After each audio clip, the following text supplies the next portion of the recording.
Wow, you are stumping me with that one. Sure. So my world is so serious. There's a lot of business talking, all of this stuff. I like to escape my reality. So my other question for you was, what makes a hire transformative? So like, what makes it their character? Is it what we have in the organization as the systems and process? Is it the leadership? What makes somebody a good fit for we don't employ the best people and tell them what to do. We employ them so they can tell us what to do, what it might take to make a good hire work. And then beyond that, you want to deliver and make sure that the environment is right for this person to grow, because that's really what people are looking for. Yeah, I like that, because it's speaking to just being able to first take stock of what you have, what you're good at, and also what's going to help the business moving forward. Because I think the biggest mistake, we think that we just need somebody who's going to share the load with us. And if you know yourself, your strengths, you've got to know those. Yeah. And you know what's lacking in your business, then you can fill that gap. Yeah. Such a great question. Okay, gee whiz. Personally, Michelle, I think that... And you mentioned something about being able to clearly communicate the vision that you have with the rest of the team. But do you think that we can easily get lost in this illusion of like, we want everybody to be as passionate as we are about this thing, even if we're paying them a little less than the market value because we're so small?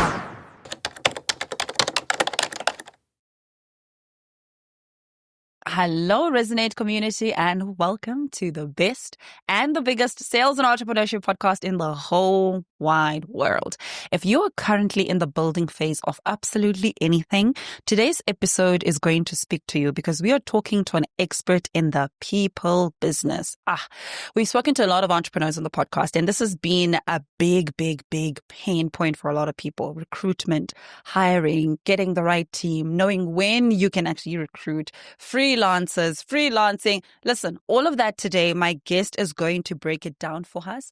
I have Landry Mutombo. I hope I pronounced it right. He's the founder of InspHired Recruitment Solutions, which is a Pan-African firm that's helping companies hire smarter, lead better, and build legacy-focused teams across Johannesburg, Cape Town, and Kinshasa. Yeah. Kinshasa. Welcome, Landry. Welcome to the podcast. Thank you so much for having me, Michelle. It's a pleasure to be here. Yeah. Congratulations on your platform. You're doing you. incredible things, and it's a real pleasure to be here with you. Thank you very much. I'm so excited for our conversation, because this is also just something I'm learning quite a lot about. So before we get started in the meat, because that's always my favorite part, we have a 5 round of questions on the podcast. Here we go. Just to get to know you a little bit more. So I hope you're going to, just enjoy those little questions we've got for you, okay? All right. The first one is, what's the weirdest or most unexpected interview you've been part of as a recruiter or the candidate? With a candidate. Mm-hmm. Wow, you're taking me back a few years now. Yeah. So I had an interview back in my day when I worked for one of the multinational firms that taught me my recruitment. It's kind of where I had my training as a recruiter. And a client had called in, and we needed to send a candidate immediately that day. Okay. So she came in to see us for a prep interview, and she was dressed really shockingly. She had Hello Kitty socks that were visible. You could actually see them. And so she had to come directly from us to the client for her interview. And I had no choice but to tell her to remove the Hello Kitty socks before her interview. So that's probably the one that comes to mind. Like the weirdest. What position was this for? It was for a front of house receptionist type individual. Okay. So they needed to really be presentable, and the outfit didn't go. Yeah. And it felt really strange to have to tell her, great, we want to send you forward, but you actually have to change your socks. Sure. Yeah. I mean, I can imagine even what's the thought process there? How do you say it nicely? Yeah, I mean, in hindsight, I should have probably had a colleague talk to her about her dress code. But I mean, this is more than probably 15 years ago. Yeah. I think I was very kind in saying, look, we really want you to have the position, but, your appearance is important in this role. And we feel that this may not be the best wear that a put your best foot forward really for this position. So, and she was a trooper. She, she went for it. She's like, yeah, whatever, I can take it off. I'm ready to go. Yeah. And so, although it was strange, she really was a sport on that one. Yeah, that's good. Well, that's a sign, everybody. Just Hello Kitty socks are a no. Yeah, I've had people crying in interviews. It can be a little bit of people are really nervous, and when you're asking questions that are also not always about the work, right? Because again, if you've seen somebody's CV and you've invited them for an interview, then generally it means they're capable of doing the job. So some of the questions can be non-work related. It can be around their background, or it can be around some challenges they've had growing up. Their biggest, one thing I like to get into is, how resilient they are. Which will touch on some difficulty they've had. Yeah. And that can spark some emotion. And so that's happened as well a few times when you're really trying to understand who a person is. Yeah, sure. I can't wait to get into that. I think that's going to be very interesting, especially for people who are attending interviews, but also the same especially for founders that are the ones that are interviewing people, because they don't have an HR structure in place anymore. So that's going to be very interesting. Okay, cool. So my second question is, you're hiring someone to replace you for a month at InspHired. Inspired. Do I pronounce it the same as inspired? As inspired. The H is like, it doesn't exist. It's just there for us. Okay. So I'm fast to also see it. That's really nice and cool. Okay. So you're hiring someone to replace you for a month at InspHired. What's the one question you'd ask them to know if they're ready for the role? Ladies, investing isn't just for suits and stock traders. It's for you, the entrepreneur, the creative, the corporate queen, the mom balancing it all. Leading up to Women's Month, SA Gold Markets is celebrating women who build legacies. Whether you're starting your investment journey or gifting something truly meaningful, their gold, silver, and platinum coins offer beauty, value, and security. Explore their Women's Day collection and limited time offers at www.sagoldmarkets.com, because your wealth deserves to shine as bright as you do. Wow, you are stumping me with that one. Sure. Michelle, I would have to ask them. I'd ask them a question around how decisive they would be in taking action against one of my managers. Oh, wow. Right? Because I have a really strong team, all woman team, by the way, in my management team. And I would want to know how much this person would be ready to hold them accountable. Because I think if they were, and maybe the question would be, well, let's say my recruitment manager did this, what would your recourse be? I see. And if they were prepared to be real decisive in taking action against somebody who was one of my key members in the team, then I'd know they'd ready. In fact, in some ways, they may surpass my ability in being able to do that. Interesting. So I think that would be it. Yeah, decisiveness. If it was just one it probably would be a lot, I imagine. Okay, cool. All right. So just one. Okay, cool. And then my last question to you is, if we're not talking business, what's one random topic you could talk about for hours? Movies. Really? My world is so serious. There's a lot of business talking, all of this stuff. I like to escape my reality. So I could talk to you about movies forever. What kind of movies? I'm really open. I mean, I like all kinds, as long as it's a good story. There are some, like Lilo and Stitch just rebooted, and I can't wait to see the version of Lilo and Stitch. Wow. And somehow, movies like No Country for Old Men, or even some really dark movies like Manchester by the Sea. I saw Sinners recently, and I thought it was incredible. I don't know if you've seen it. Not yet. Oh, you should definitely watch it. So really, an ability to escape my reality for a few hours is something I really could talk about for a while. Does it have anything to do with how fast-paced characters in a movie either develop or go downhill as somebody who works with people and almost kind of does an element of character development or character analysis. You know, I never thought about that. But I can tell you one thing that'll get me off a show or a movie is if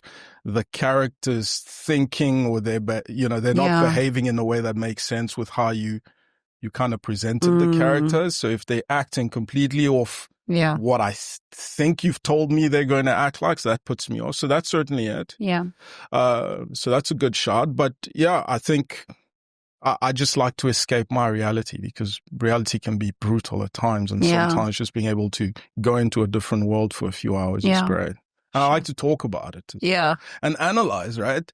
What characters, why they did that, what their motivation was, theories around, what motivated the director to go that route. Yeah. Also, my brother's a filmmaker, so maybe that has some. There's a lot of motivation there. There might be some. Interesting. So when I think of recruitment, like I was saying to you earlier, it's always for me, it's like, I think the more I grow in my entrepreneurial journey, the more I realize it's a make it or break it function of any business.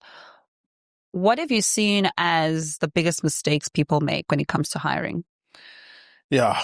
Look, Michelle, the truth is who you hire in your business is either going to make you or break you. And I can't just tell you about some of our clients, but I can tell you about countless of our own experiences, how individuals have come into our business and completely transformed us. And we've placed people into companies that have completely transformed them. And sometimes we've had chaotic, disastrous hires that have caused so much frustration. So I would argue that next to the kind of service and, your sales strategy and your market strategy, really next to that is probably your people. Who do you bring in? And so it's absolutely critical. And just to say that, look, how does a company hire? I mean, one of the reasons our industry is so large is because big corporates understand that the war for talent is what's going to give them that competitive advantage. Yeah. Right. And even the way that we sell to our clients, we say to them, well, like me, for instance, let's say I came to you, Michelle, and I said to you at Resonate, well, what if I could bring you a candidate who was the best of the lot? They could bring you information, access to clients that you don't have access to right now. They're really competitive out there in the market. That's something you'll consider. Yeah. Right? And so we charge a premium for that. It can be difficult if you're a startup because you probably wouldn't be able to afford recruitment services.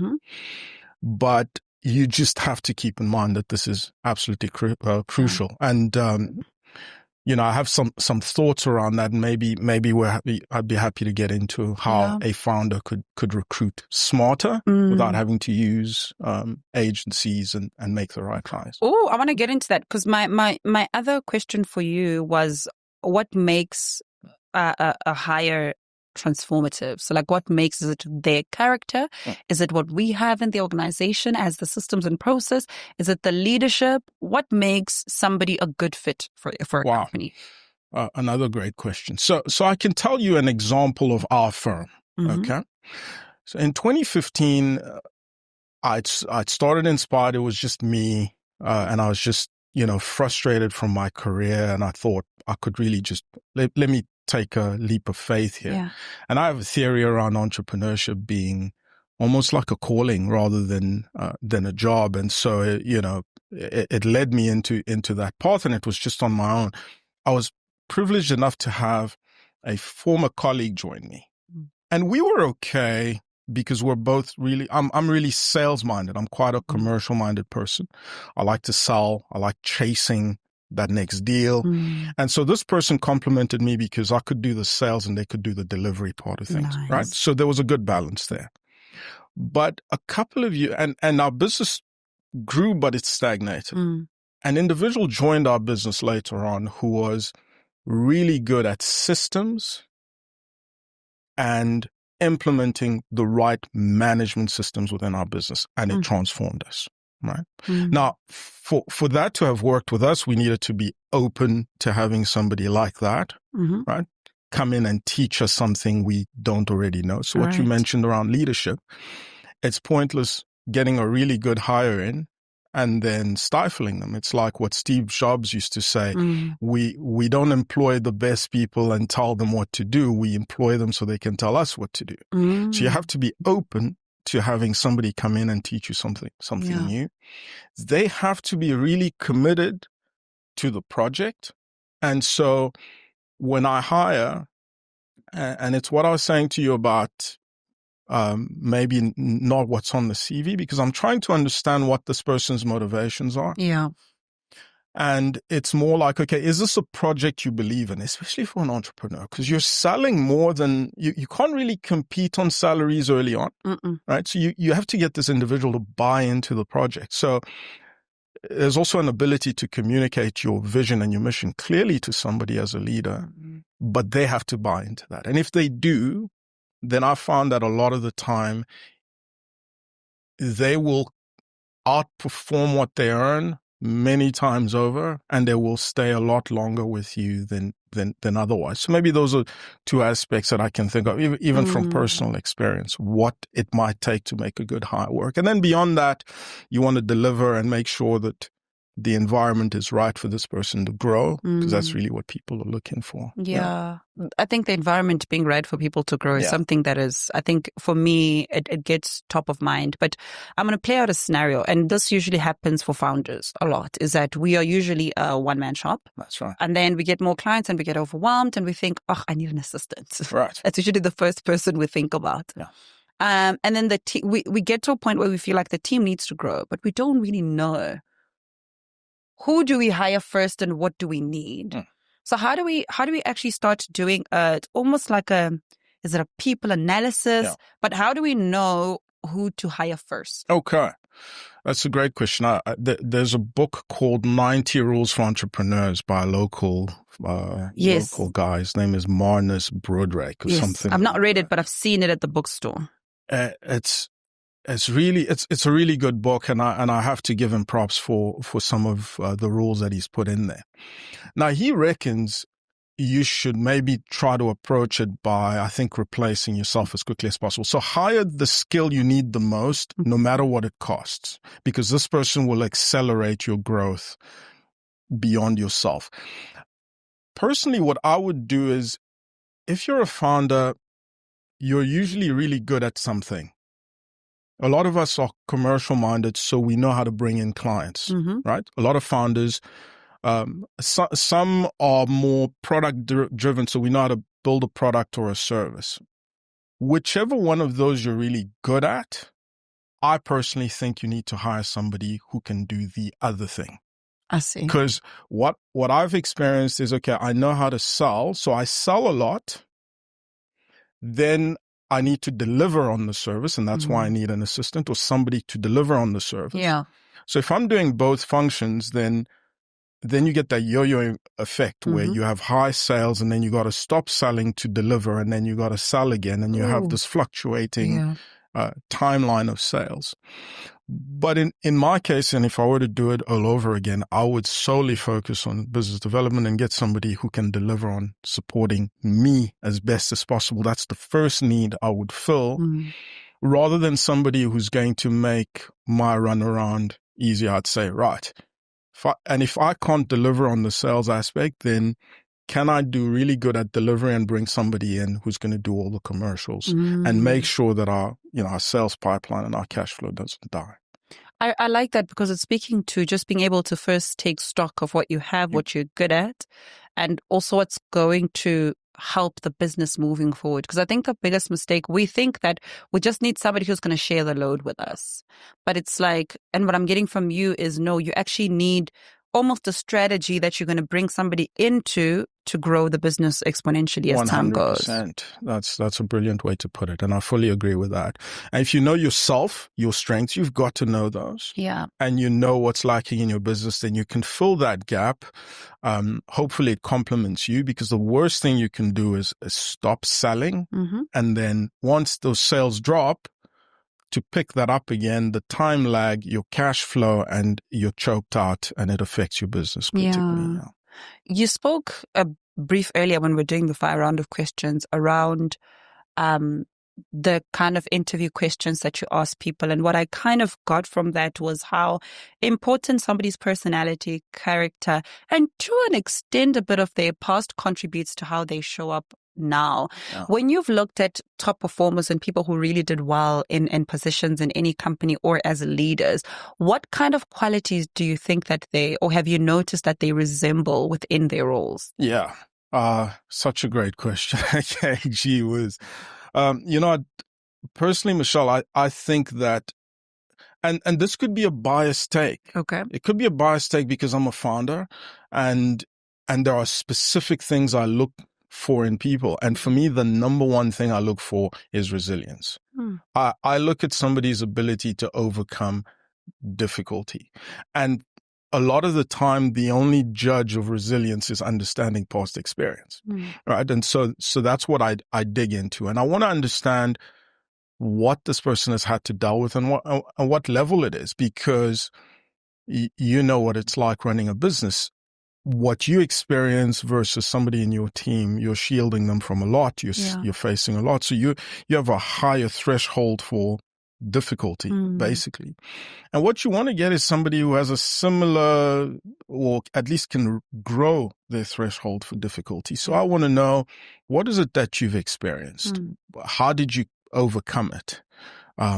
Obviously, before that, there are a set of skills that you would have. And for me, once we've assessed that those skills are present, then that's the one thing I would look for. Now, there are things like, personality. You don't want to work with somebody you don't like or who doesn't really like you. It can strain things. So those are also things you want to look at. But if you score highly on the resilience aspect, and this is something I'm finding a lot of people, either they can't communicate it accurately in interviews or people just aren't as resilient as I wish they were.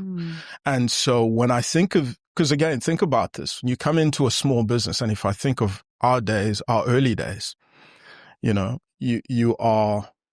really camping out there, right? Like you got no resources, times are tough, you don't have everything you need. So if you're going to hire somebody whose worst day has been that they've had no Wi-Fi, they probably are going to fall apart at the first sign of difficulty. But sure. So you want to maybe get somebody with a high threshold for difficulty. And once I see that, that's generally where I connect. But what I was saying about it being biased is a possibility that I'm still hiring as a founder rather than a manager who scales, because maybe somebody comes into my business and says, okay, well, maybe I'm not really looking for somebody who can rough it out in the camp. We're not there anymore. Our business is 10 years old. We're doing well. So what I really need is for somebody to come in who has a really critical mind, who wants a certain standard, who's not going to allow things to drop. So maybe my mentality as a founder and who I hire for the early stage of a business needs to shift as my business scales. And that's why, for being fully transparent, I've completely let go of the reins in terms of hiring, right, with the team. So I said to the team, okay, guys, you can take over. I can get that, because I think as a founder, it's a lot more different than it would be if like a recruitment manager actually took the role. And I think that's where a lot of small business owners are stuck, is because we are still hiring as founders. And also just this illusion, you mentioned something about being able to clearly communicate the vision that you have with the rest of the team. But do you think that we can easily get lost in this illusion of like, we want everybody to be as passionate as we are about this thing, even if we're paying them a little less than the market value because we're still small? I can hear my team laughing at that, because with us, it's always a rallying cry, that's the vision and that's where we're going and all of this stuff. But I think you're right. I think that can become too much. Yeah. And that's where I think we can get in our own way as founders and leaders, where you really just need to have a functioning management team that says, this is the standard and that's it. Like you've got to deliver on this. And that's why I mentioned this other individual who came into our management team was so transformational, because she's very much all analytical. It's the numbers. you're either in or you're out. Yeah. We've hit our target or we haven't. These are the reports, clear stats, clear systems. It brings clarity from us, all the dreamers that want to conquer the world and solve every problem, right? Yeah. How do you know when someone is gifted in that specific position? Like, it's just beyond skill. It's just a gift. Like, they just have, it's like, I don't know how they do it, but they just gifted in this specific thing. I don't know, to be honest. I think that that a lot of it is trial and error. I mean, I'd be lying if I said there's something that comes over you and you know. I think sometimes you meet somebody and they're so exceptional and you can tell that they're really good, like their academic background or their work history is outstanding. So you can see that. But to be able to tell a gift, I think that may take some time. And I think with us, I have to tell you, we've been really lucky to have attracted some really top people. Nice. And they've made a real difference, even if they've stayed for a bit. And I've had real heartbreaks when people leave. Oh, Michelle, it's a painful one. Are they leaving on good terms? Yeah, even when they leave on good terms, when you have somebody, and you've had them for a few years and you've poured into them and they find something else, you're happy for them, but you're broken inside. Right? So I think there's a lot of luck in attracting good people. And I think what you mentioned earlier about having an environment in which they can thrive really can bring out the magic in them. Yeah. Even if you weren't able to see it initially. Yeah. What's a no-go character? Like when you pick that up, you're like, doesn't matter how great they are, but no, because of this specific character, they will cause trouble or they will take down the performance of the team. Yeah. Over the years, we've implemented a performance metric for individuals. We call it a VAT system. That's how we measure individual performance. Okay. And how I structured this was we put values and behaviors ahead of everything, right? Values and behaviors. Then we measure activity, what this person does on a daily basis. And then the T is the target or whatever outcome you're looking for. Yeah. And so what I try to do is to make sure the individual coming in understands our values and behaviors, what our expectations are of them and how they will engage with us, with our clients, and with everybody around us. Yeah.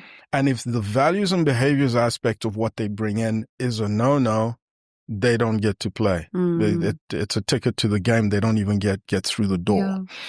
That can be hard to pick up. And so psychometric assessments can help. Although they're costly, you can find some free psychometric assessments that might give you some traits around the individual that you don't pick up. But for me, it's simple. You could come in being the absolute best performing person of any company out there with the best looking CV. But if you don't have the right values and behaviors, values at least that I can assess up front, it's an absolute no. And even when we measure performance, we might even tolerate somebody who's not doing the right activities initially and the outcomes aren't there. But if the values and behaviors aspect, if they're just rude to colleagues, if they, the difficulty is you can find really competitive people that are really good at their job, but they're just terrible to everybody, or they're terrible to clients, or they don't go the extra mile, or they don't understand that it's about the collective ahead of themselves. If we pick that up, that's a no-no, because we don't want to work with people like that. We believe that if they have that, then all they have to do is follow our formula, and we have very clear idea of what performance looks like, and the outcome we know we'll get there. Yeah. Values and behaviors first. Interesting. You spoke about decisiveness earlier when I asked you the question around paraphrasing, what's the one quality you'd want somebody who's about to replace you for a month to have? And I'm curious to know, have you always been that decisive, or has there been certain potentially catastrophic moments that have made you learn to be decisive and be decisive that quickly? Yeah. To be honest, that's a trait I wouldn't score highly on that, on decisiveness. Really? Absolutely. And it's one of the reasons why when you asked me the question, I thought, okay, if this person has that, then maybe they'll do better than I do, because I try to overanalyze everything. I try to understand why and and what is it that we've done? Could we have done more here? And you end up giving, it's like, especially with people, it becomes like when you have, when you start a business, Michelle, you want to employ people. Yeah. And when you're in the recruitment space and the people business, the last thing you want to do is be exiting people. Yes. Right? Because you're actually really just creating the problem you're trying to solve. So when you're not decisive in dealing with poor performance or bad behaviors, it's going to hurt you. But in my case, I think I've had to learn to be a little bit more decisive, but it doesn't come quickly enough for me. And I think if I learn to be more decisive without having to overthink everything, because I don't want to, regret is one of my big triggers, right, in life in general. Yeah. And so my fear of regret makes me overthink to the point where I want to be absolutely sure before I make the call. And certain times my team is like, you've got to make a call here, Landry. Like we can't wait. And so, that's probably going to be a trait I'd want to borrow from them. That's quite profound because, when I was thinking about that, I thought to myself, I can remember days of being an early founder where I was very unsure about my journey, unsure about so many things, and I needed all the right stats, like everything else. Yeah. And then I also remember seasons where I just moved, like I just made decisions like whatever. Yeah. But then the more that the business grows, the more that I realize that a lot is at stake. Yeah. So you can't just impulsively say yes or no to stuff. You have to be thorough. Yeah. But then I'm wondering how thorough is enough. Yeah. Without lagging it for too long, because you have to make the decision and we have to move. So it's like, is there even a formula that helps us be decisive, but like fast enough? Yeah. To have thought about it. Yeah. I mean, how much analysis is enough? Yeah. Right. And the truth is that I think there are some tools out there. We were recently reviewing Good to Great by Jim Collins, which is a great book. Amazing. And we were in one of our training sessions with the team. We were looking at some of the things that we're speaking about. And I think what Jim was saying is when you have to make a decision, you got to make it quickly. Yeah. And that's even more critical with regards to people, because one thing we try to do is if we bring in somebody who's not performing at the level we want them, what do we think? Okay, maybe we can get them up to speed. And then 3 months pass, then you're investing in this individual and all of this cost. And if you don't pull the plugs quickly enough, you're stuck in a cycle where you're not getting what you need. So I think there are some books you could probably read that'll help with getting you, to act more quickly or some metric that'll help you. But I think for me, like you as a founder, it can become also you're really emotionally involved. Yeah. If you're founding a company, it's not just a job, right? Like it's very close to your heart. So you want to make the right call. And again, maybe that's why at some point, like us 10 years later, it's like, okay, am I still the right person to lead this company for the next 10 years?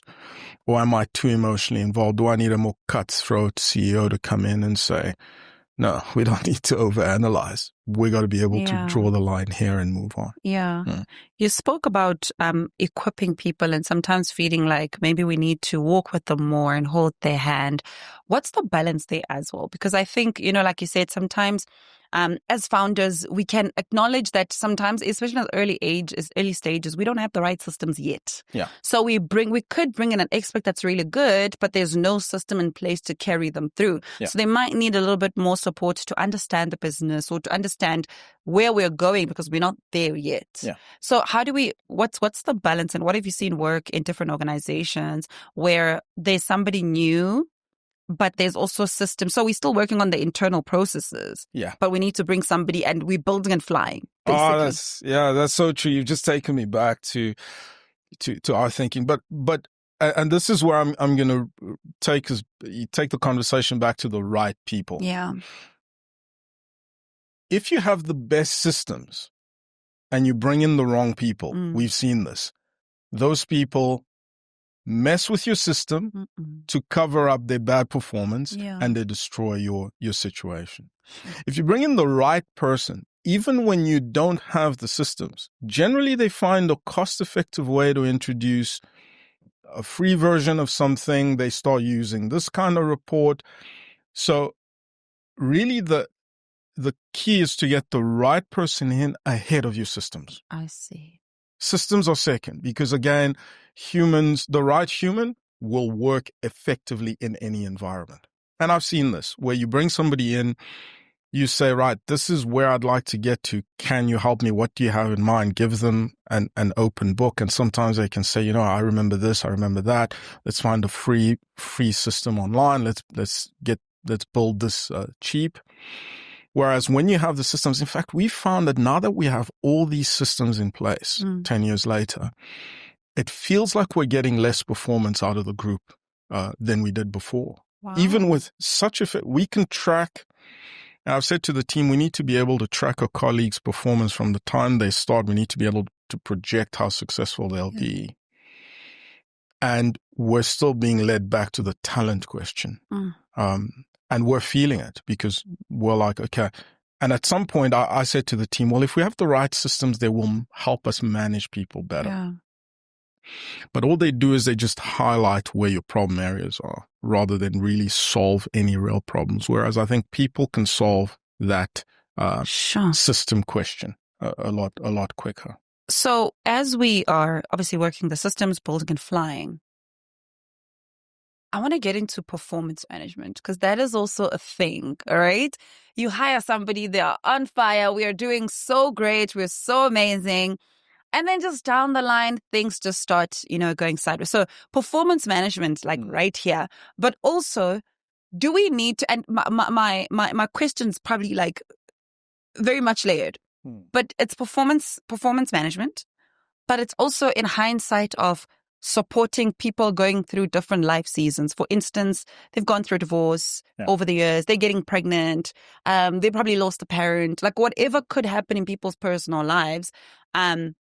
How do we intersect these two to still run properly? It's tough.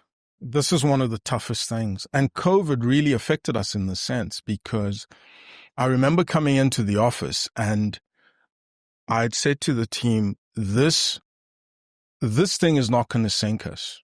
We are going to overcome this. Because I said to the team, these changes, pressure is going to just tell you who you are. When you add pressure to a system, it just shows you who you really are. And I said to the team, we will get through this. Yeah.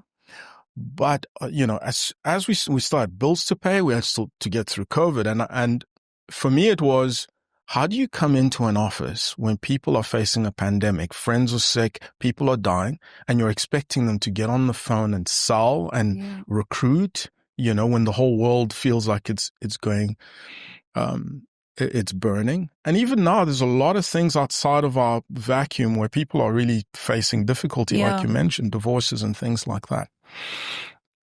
We're lucky enough to have at the time. So what I did at the time is I partnered with a mental health professional, right? And I said to this individual, look, I can't pay you normal rates, but whoever you see in our company, can we get a fixed rate? And so I literally outsourced that and said, guys, I can't be that person for you. I know you're going through stuff.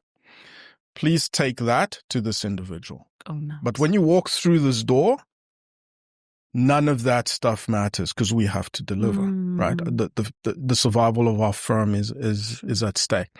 There's a guy called Sebastian Engels that I really, really like. I've been following him recently, and I watched a video of his recently where he was saying it's important for us to agree on what our performance actually means. So before we even start, in a cold environment where there are no emotions, we're sitting down and it's okay. Well, Michelle will say to Landry, well, what do you think my expectations of you should be? And this is something we do well as well at InspHired. We ask a lot of questions. We try not to make too many statements. You'd say to me, well, Landry, what is a reasonable target for the year? And I'd say, okay, well, based on last year's performance, where the market is, the tools we have at hand, here's a number. Okay. And if you think I'm not at the right level, you might tweak me upwards and say, okay, well, last year you did this number. This is only 5% more. I think we could do 10%. Once we've agreed, we've got to set some ground rules right then and there. What does it mean for me to not perform well? And what are the consequences for that? And I think if we get back to the conversation around, these are my expectations, I understand you're going through something and I empathize. So somebody's going through something, you don't want to be dismissive, and when you're having the performance management conversation, it's not, I'm jumping to say, well, you're not performing. No, it's, are you okay?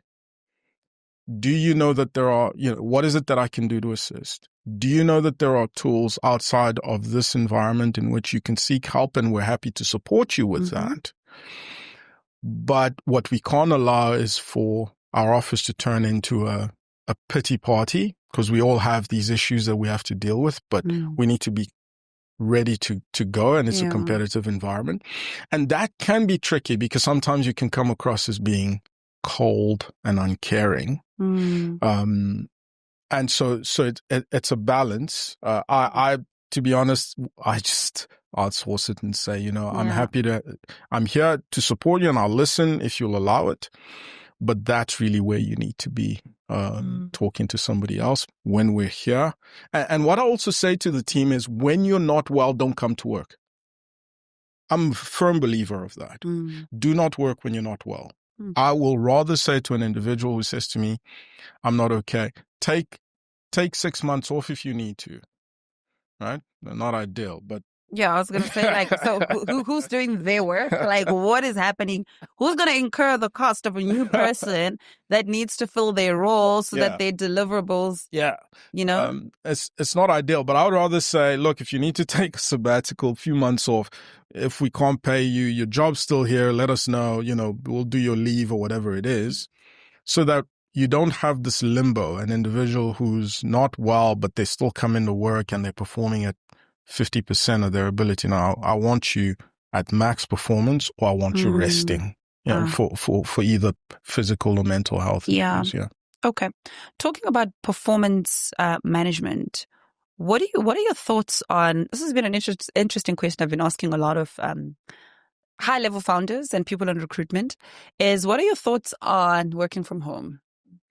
Yikes. I hate it.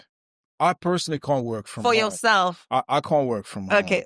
But for teams and entrepreneurs, do you think that it's something that's, and be honest with us, do you think that it's something that propels them for growth? What's, because I think especially after the pandemic, it was like we were forced into it and then we normalized it.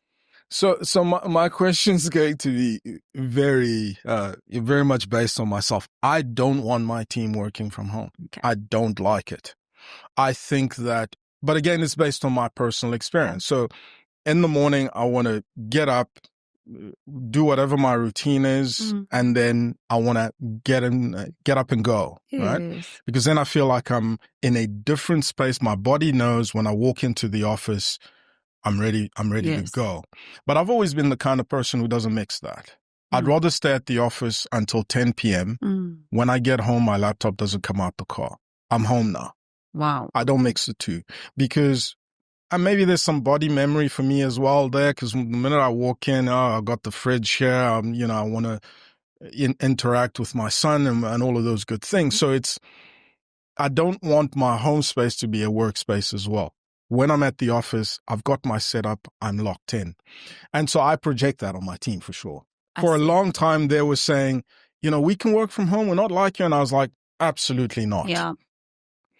They have recently twisted my arm. So we do have a hybrid, 2 days a week. They can work remotely should they wish to. Oh, that's nice. So I've had to, and this is happening a lot, where a lot of my personal preferences are becoming obsolete because the team's like, nah.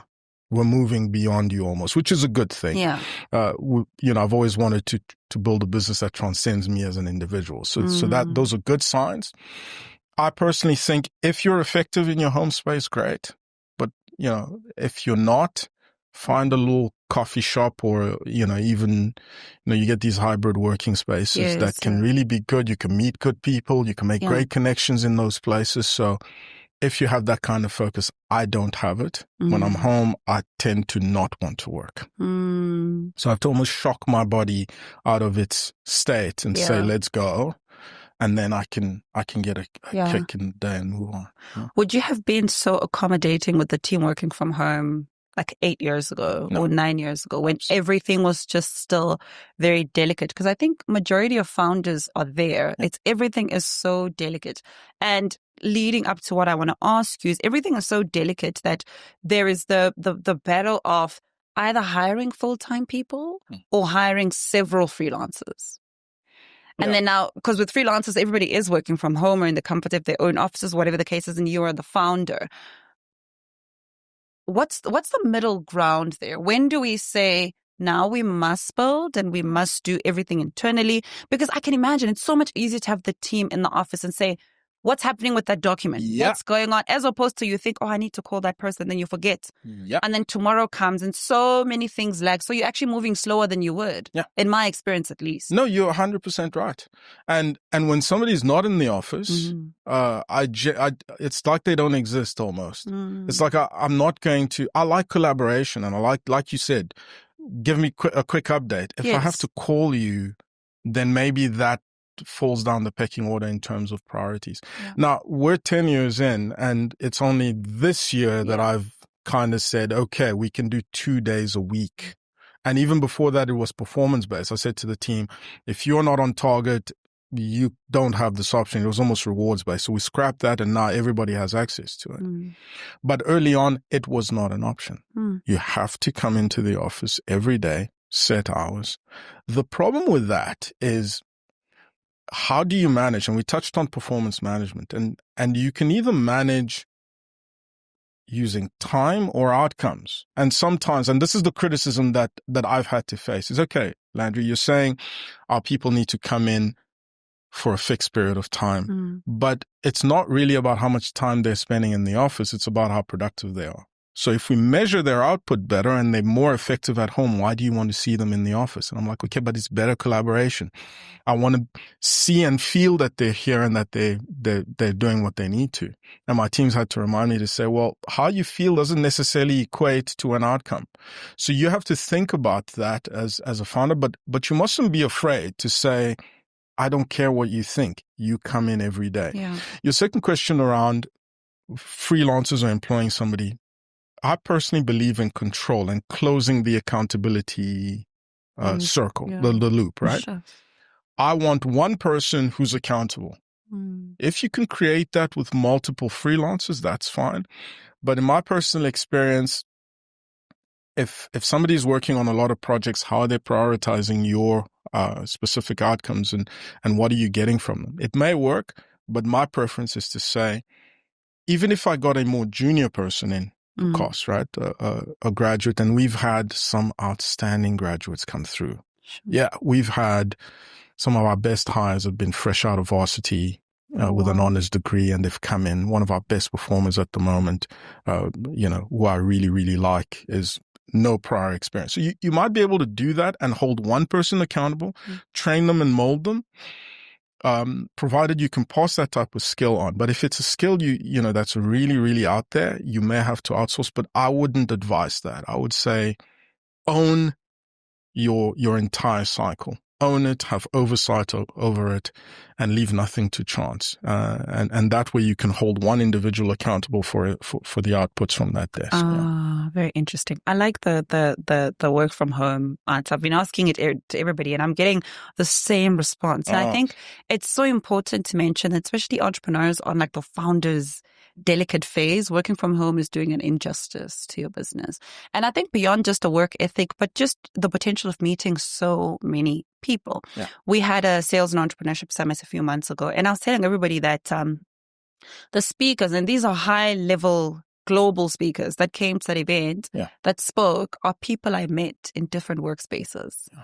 Are people that I just bumped into, and we create a conversation that turned into a very good working relationship that I have in my network now, whereas you don't have access to that in the comfort of your own little office at home. That's true. It's only you and your head. So it's like, I think we're coming to an awakening of get out of your house. Yes. And it hasn't been almost, everyone's been going on this it's fluid work from home thing. And I think some of us have had to resist it and buckle. But I think when you're really under pressure as a founder early on, there's absolutely nothing wrong in saying we're going for it. And I think some of the big corporates are also getting back to this. We're scrapping the hybrid work from home thing. I've heard a lot of the guys are saying, well, you're back in the office full time. So maybe that is the way we need to go again. Yeah, absolutely. I've got two last questions for you before our team kicks us out of here. The first one is sales. This is a big part of any business, and your business included. And when you mentioned earlier that it's one of your strong points, what do you think makes you a great salesperson? Some psychological scarring from our upbringing, maybe. Tell me more. I always say to the team that being rejected countless times in high school by pretty girls made me really competitive. Well, praise God for these girls. To try and win the next deal. I think a lot of people think a good product or whatever makes your business. It doesn't. When you're making a sale, your product or your service is out there and somebody's willing to pay you, they see enough value in that. That's when the real sale happens. Now, I'm extremely competitive, and I know that a huge way of how you can really grow your wealth is through sales, right? But I think for me, what makes me really good at sales is, number one, I'm super competitive. I do not like to lose at anything. The other thing is I just don't quit. I don't stop. One of my big clients over the years, it may have taken me close to 2 years to lock that account. Sure. Consistent calling. Every now and again, can we meet up? Can we do this? There's a quote from a guy, I can't remember his name, my apologies, but he says, I might not be, and I wanted to say this earlier, that sometimes we try to innovate, but I can tell you that consistency and persistence is more important than innovation, right? How many times have you thought, I need the service, and you can't find somebody to provide a very basic service that you don't need innovation for, but nobody's providing it or nobody's selling it to you. So I'm I don't stop. Took me 2 years to land this account, and they were responsible for a lot of our revenue over the years. So it's those two things. I really want to make a difference in how much money I can generate through sales. And even now, my sales aren't great at the moment, by the way. I'm on the board, by the way, with my sales team. I still sell. Good. Okay. At InspHired. I have a desk and I have to sell and I have to generate revenue. I'm not doing great. And anytime those reports go out, it fuels my fire. So that's the first thing. The second thing, like I said, is you have to be persistent. You just don't stop until that sale is closed, or that client absolutely doesn't want to work with you, and you move on to the next one. Yeah. I always say that the greatest salespeople have a liking to suffering. Like, I know it's like, what? Nah, that's nothing. I'm going to make sure you buy from me. It's like, it's like, that's fine. It's like they have a different level they have a different relationship. Yes. With suffering or just rejection. And it's fascinating. It sounds like you've been speaking to people in my life who say, you and suffering, what is it? It's like, it's like, do you want to, are you going to go for punishment? It's like the highway or my way. They will say the highway. I want that. Let me just get through the highway. My last question for you is, you're doing a lot of research around AI. Yes. Within the recruitment sector. Yes. What do you think, as small enterprises who have so much potential and by the grace of God will become big enterprises in the coming years, what do you think we need to look out for in terms of how AI is going to transform how we recruit and retain talent in our businesses? Yeah. So my dissertation was around, the use of AI in recruitment and selection. And, we as Africans, Michelle, our people are having a tough time. A lot of Africans don't have access to resources. They're struggling. And the doorway to that is not entrepreneurship for everybody. So it's employment, right? So employment can become the doorway to dignity for millions of Africans, right? We've seen in the East and some of these places where jobs have been created and it's lifted millions, if not hundreds of millions of people out of poverty and into dignity. the problem with us in Africa, and what I'm doing a lot of work on now and with our office in Kinshasa in the DRC, is I'm trying to understand how AI can become a really a hindrance to connecting people with opportunities. You think about applicant tracking systems that use bots, and you think about a large percentage of our population on the continent who don't have access or even understand how some of these applicant tracking systems work. You can essentially be rejected by a system before a human being has seen your CV. This is something that's really, it's happening out there because we have systems that are filtering and excluding people. So how do we apply that in an ethical way while still allowing, business to access talent in the right way? To go back to your question around that. So when you're recruiting as a founder, what you want to do is you want to filter effectively. And that's the difficulty with recruiting in our time, is that you have 100 CVs for a position and you have to filter through 99, or let's call it 95, to find really good people. And founders don't have the time for that. That's true. So we put in systems that reject a lot of people and give us just what we need. The problem with that is we have to be sure that those systems are effective and that they're humane in the way that we deploy them and how they interact with people and how they reject applicants who haven't been successful. And this is something even we struggle with, just because there's such an influx of applicants. But maybe to answer your question a little bit more, if you're going to recruit as a founder and do it in a way, whatever AI you're using, think about where it's from. So there are lots of biases built in to multinational systems. You got to think about those biases and how they operate whilst looking for the best tool. If you're going, there are some free job boards you could use. We've just developed one, InspHired Connect, where we want to really just connect founders to talent directly without our involvement. It doesn't cost us anything. And so there are some tools you can use. If you're going to use a recruiter, it's expensive. We are a premium service. And although we want to give you the best talent, it's going to cost you. So maybe use that as a last resort. Sometimes there are things like WhatsApp groups in communities. Those are great places where you can put out an advert and say, I'm looking for this kind of individual. Doesn't really cost you much. There's generally some sort of referral network. So you're getting people that know one another. It's really cheap and it can help you hire a little bit better. Yeah, sure. It's really, really good. It's interesting how the world is moving so fast, and it's almost like you have to move with it so that you do things faster and better, especially for the organization. That's very interesting. My last question to you, a little bit on the lighter side. Yes. What's one piece of advice you always hear but never take? You're asking me for one? Do you have a lot that you don't take? There's a long list. Yeah, I think I struggle to prioritize and to manage even my own time effectively. I want to do everything right now and just be out there.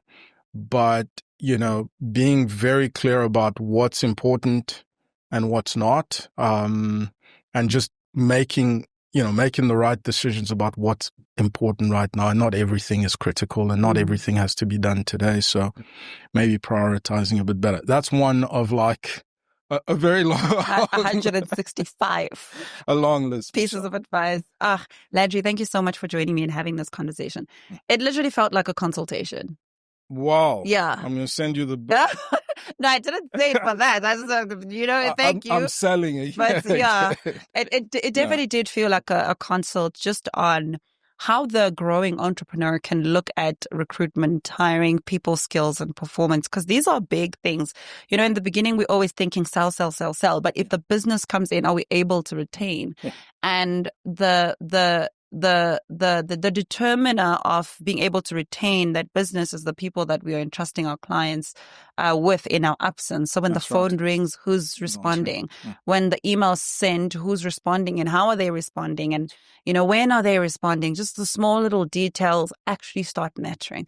So thank you for breaking them down for us. I think in the simplest way, but giving us direction as well on some of the tools, the tricks that we can use. But we'll definitely put your details below. I think there's a lot of small business owners that can afford such services that would be able to go, and because it's like, you might think you can't afford it, but what is it costing you? Absolutely. There's also that conversation as well. Yeah. So thank you for joining me. Thank you for having me. It's been such a pleasure. And thanks to your team and everyone who's been wonderful to us. Yeah. And I really look forward to seeing how your platform grows and all the success coming your way. So congratulations. Thank you. Thank you very much. Resonate community, I hope that you enjoyed that podcast as much as I did and just was taking so much notes. I mean, you guys know we are growing as Resonate. Our platform is growing and so is our business. And I think just getting to hear some of these nuggets and learning from these experts is so, so powerful. And I hope you're learning along with us. So thank you for tuning in, and we'll see you guys on our next podcast episode. Goodbye.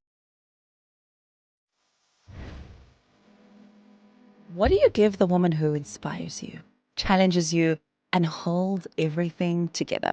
This Woman's Day, give her something special that lasts, like gold, silver, or platinum bullion from SA Gold Market.